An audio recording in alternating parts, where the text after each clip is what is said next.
Of course, what they do is that they take somebody who wants to study something in a particular career and match them up with someone who can kind of serve as a mentor in that career field, and that's the person from whom you get your training.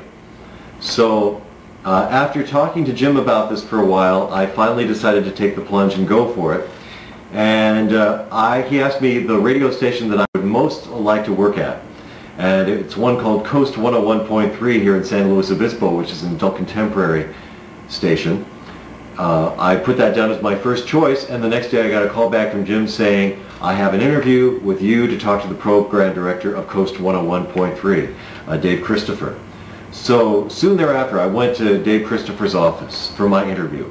And I realized at that point that Career Connection had done something great for me. It got my foot in the door when otherwise it wouldn't have been able to get anywhere near the office.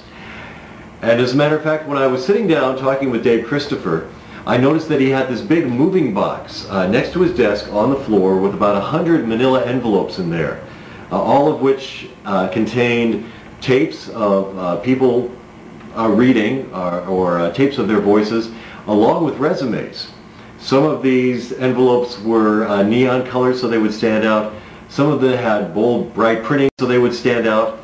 And because of Career Connection, what I was able to do is talk to the program director of this station, despite the fact that he had about 100 big manila envelopes with people who had also been seeking to have a career in broadcasting with Coast 101.3.